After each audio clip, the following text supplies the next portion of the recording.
The greatest leap in modern computing isn't happening inside the processor. It's happening in the space between the chips. You know, for decades, computer architecture has been defined by a strict, unyielding boundary, a literal wall. On one side, you've got your CPU, hoarding its own system RAM, and on the exact opposite side, the GPU, completely walled off with its separate video RAM, or VRAM.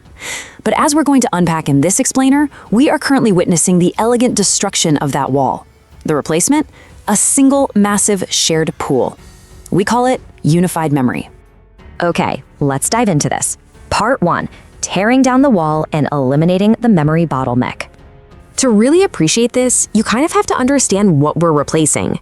In traditional setups, whenever the GPU needs to crunch a dataset, that information is manually copied from the CPU's memory, sent on this painfully slow journey across the motherboard's PCIe bus, and finally deposited into the GPU's memory. It's a massive traffic jam. But when you unify that memory, that invisible traffic jam disappears entirely, and the speed limits are completely shattered. Take Apple's M3 Ultra chip, for example. Because it utilizes this architecture, it pushes an absolutely massive 819 gigabytes per second of memory bandwidth. I mean, that rivals the data transfer speeds of wildly expensive top-tier discrete graphics cards. And it's all happening seamlessly right there on a single package. Which brings us to part 2, the unified memory advantage, focusing on latency and bottlenecks. We are looking at a fundamental shift in how hardware operates here, driven by 2 critical engineering breakthroughs. The first is a fairly dense technical concept called zero copy. In the old walled-off system, data was constantly being duplicated and shuttled back and forth. Zero copy means, well, exactly what it sounds like. The CPU and the GPU are looking at the exact same physical memory addresses. The data isn't moved, it isn't copied, the sluggish middleman is completely cut out of the equation. And this brilliantly illustrates the concept. Imagine 2 stick figure chefs. One is our CPU, the other is the GPU. Now, in the traditional computing model, they are in completely separate kitchens, constantly mailing ingredients back and forth to each other. Exhausting, right?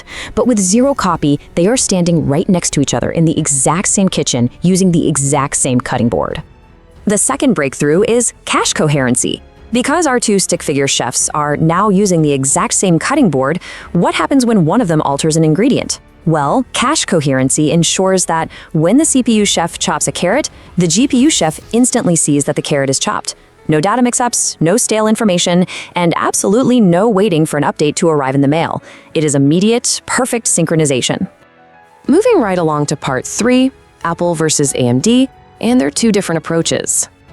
Now that we understand the mechanics, let's look at how the 2 biggest hardware giants are actually handling this approach in the real world. Apple built this unified architecture into their software foundation, called Metal, from day one. Because they control the whole shebang, the hardware and the software, zero copy and cache coherency are native. Developers get these massive speed boosts almost automatically.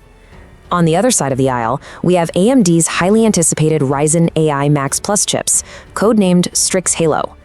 The hardware is undeniably capable of unified memory, for sure, but currently it requires developers to manually write specific code to optimize for it. The raw potential is absolutely there, but the PC software ecosystem still requires some manual labor to catch up to the hardware. So, the crucial point is part 4, the local AI revolution. Why does this architectural shift actually matter to you? Beyond just faster load times, this specific design is the ultimate catalyst for running artificial intelligence locally, right there on your own machine. Let's ground this theory with a concrete, real-world example straight from our sources. An independent developer actually created an app called Student YouTube. This software generates detailed mind maps, creates custom quizzes, and summarizes massive PDF documents. And it does all of this heavy lifting by running a 2 billion parameter AI model called Gemma entirely on a local machine, like a MacBook or a unified memory AMD laptop. The implications here are staggering for anyone utilizing technology today. By eliminating the dependency on the cloud to do your thinking, developers and everyday users bypass those wildly expensive server costs. I mean, your monthly subscription spend stays at exactly 0.00 USD, period. Furthermore, because your data literally never leaves your physical laptop, you have absolute data privacy. You can feed it confidential financial documents or private code, and the processing is entirely unrestricted by corporate guardrails. Let's transition to part 5, allocating your hardware and actually taking control. But how do you actually take control of this on a PC? Let's get actionable and look at exactly how you can manually harness this power. If you're working on a machine like the AMD Asus TUF A14, you don't have to just sit back and guess what your memory is doing. You can dictate it. Step 1, just open up the Armory Crate software. Step 2, navigate directly to your memory settings. Step 3, find the option to set dedicated graphics memory. This right here is your control panel. This is where you draw the lines in the sand for your processors. Now, what's really interesting here is the sheer unprecedented scale of what you can allocate. You can dedicate a massive 32 gigabytes of your system RAM straight to the integrated GPU. Just stop and think about that for a second. Almost no discrete laptop graphics card on the consumer market gives you 32 gigabytes of VRAM, but with a unified memory architecture, you can simply carve it out yourself. It's a total game changer. And the pros is immediate. By opening Windows Task Manager, you can instantly verify your dedicated GPU memory, spiking perfectly to that 32 gigabyte mark. This proves that your laptop is now fully armed and capable of running incredibly heavy 35 billion parameter AI models locally without crashing or running out of memory. You've essentially transformed a standard, thin laptop into a dedicated AI workstation in, what, 3 clicks? Let's move to part 6 and see how this builds into the future of computing, setting the new baseline. This isn't just an isolated feature on a few niche laptops. It's rapidly becoming the new baseline for how computers will be built moving forward. However, the transition to unified systems hasn't been completely flawless across the board. As noted by industry observers analyzing the market, Intel attempted an on-package memory approach with their Lunar Lake chips. The bandwidth was decent, sure, but the architecture was just too rigid. It prevented component customization and carried an extremely high price tag. So it ended up serving more as a technology showcase rather than a commercial standard. It's a vital lesson. Simply combining memory isn't enough. The execution, the pricing, and the flexibility have to be absolutely flawless to win over the market.